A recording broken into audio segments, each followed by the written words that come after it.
Gênesis, capítulo 37. Mas Jacó permaneceu na terra em que seu pai tinha morado, na terra de Canaã. Eis a história de Jacó. José tinha 17 anos. Ele apacentava o rebanho com seus irmãos. Era jovem, com os filhos de Bala e os filhos de Zelfa, mulheres de seu pai, e José contou a seu pai o mal que deles se dizia. Israel amava mais a José do que a todos os seus outros filhos, porque ele era o filho de sua velhice, e mandou fazer-lhe uma túnica adornada. Seus irmãos viram que seu pai o amava mais do que a todos os seus outros filhos, e odiaram-no e se tornaram incapazes de lhe falar amigavelmente. Ora, José teve um sonho e o contou a seus irmãos, que o odiaram mais ainda.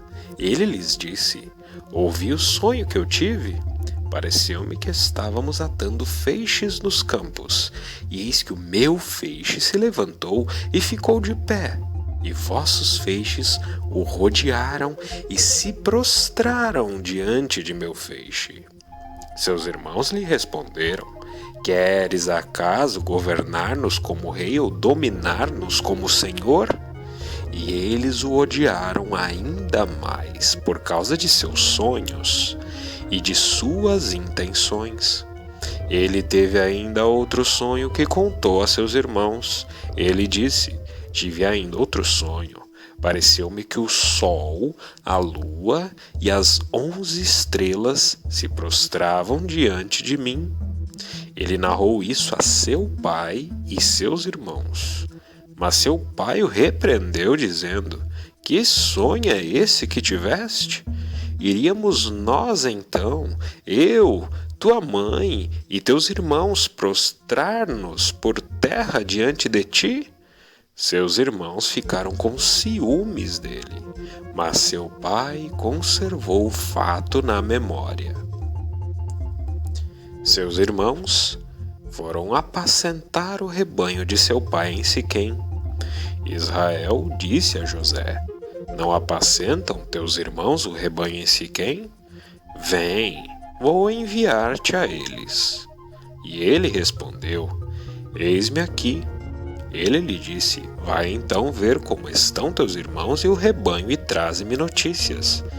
Ele o enviou do vale de Hebrom, e José chegou a Siquém. Um homem o encontrou andando errante pelos campos, e este homem lhe perguntou: que procuras? Ele respondeu: procuro meus irmãos. Indica-me, por favor, onde apacentam seus rebanhos. O homem disse: eles levantaram acampamento daqui. Eu os ouvi dizer: vamos a Dotaim. José partiu à procura de seus irmãos e os encontrou em Dotaim. Eles o viram de longe, e antes que chegasse perto, tramaram sua morte. Disseram entre si: eis que chega o tal sonhador. Vinde, matemo-lo e joguemo-lo numa cisterna qualquer. Diremos que um animal feroz o devorou. Veremos o que acontecerá com seus sonhos. Mas Ruben, ouvindo isso, salvou-o de suas mãos. Ele disse: não lhe tiremos a vida.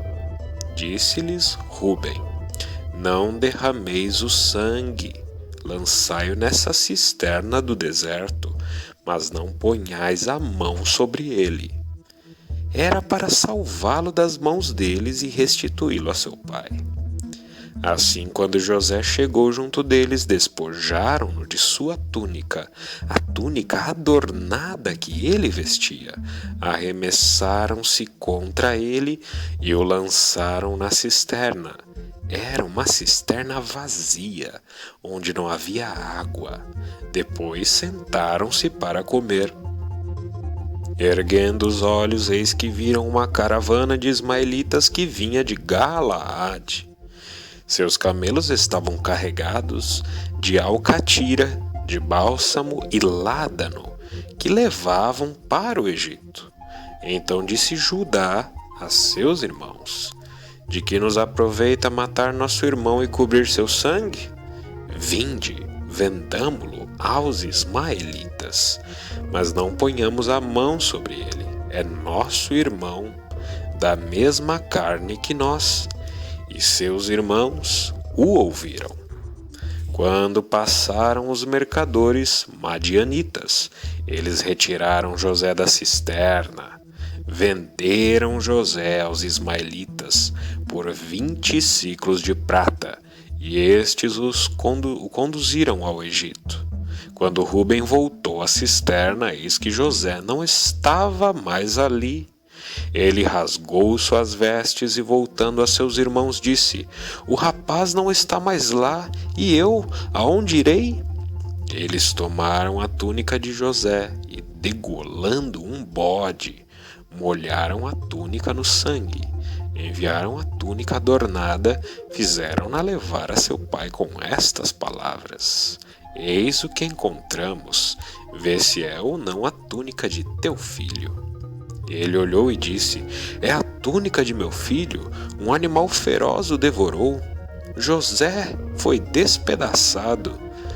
Jacó rasgou suas vestes, cingiu seus rins com um pano de saco e fez luto por seu filho durante muito tempo. Todos os seus filhos e filhas vieram para consolá-lo, mas ele recusou toda a consolação e disse: não, é em luto que descerei ao Seol para junto do meu filho. E seu pai o chorou.